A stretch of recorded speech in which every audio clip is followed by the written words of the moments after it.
My name is Robert McArthur, and I have been asked by the folks at Front Range Community College and Federal Highways to share my story. I am an old grader guy, and they think I should tell my tale before I die. I was raised working a grain and cattle farm on the prairies.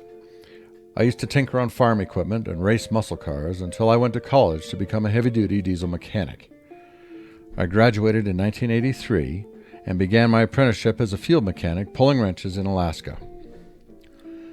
There is nothing funny about trying to fix logging equipment during the winter when temperatures are minus 60.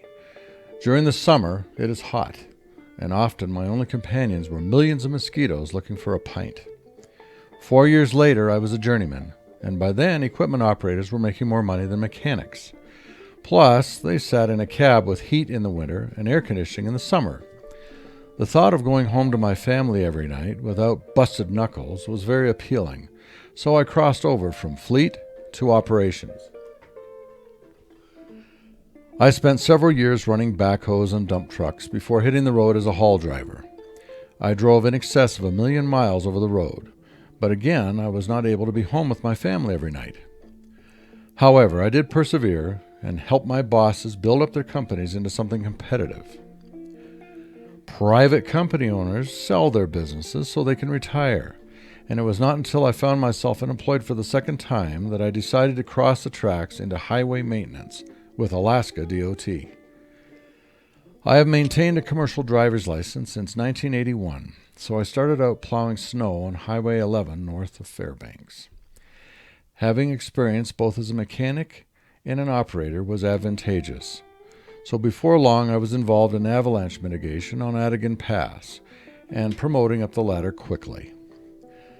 But the summer bugs and the winter cold had me looking south, and soon I took up employment with the Ministry of Transportation in British Columbia.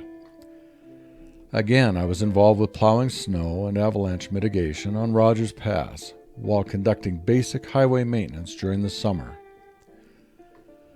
Yet the South continued to call, and in 1993 I moved to Colorado, where I continued to plow snow in the Rockies. I took a position with CDOT on the western slope, where 400 inches of snow annually was not uncommon. It was not until a bad winter on Red Mountain Pass in 2005 that I started to think about getting out of the deep snow.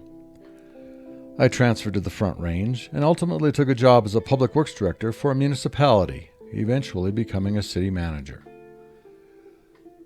In 2014, I retired from public administration and climbed back into heavy equipment for a local county, where I am currently employed.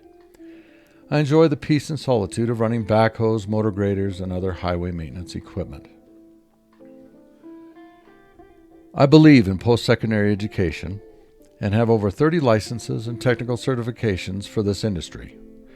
Now that the nest is empty at home, I can pursue my highway maintenance management degree online while continuing to work. I am confident that one day soon I will again be filling leadership roles in this trade. I always hope to augment my volunteer fire and EMT service by providing emergency response vehicles with clear passage so they can save lives. As the leading first responder, becoming a highway maintenance technician was one of the best decisions I ever made.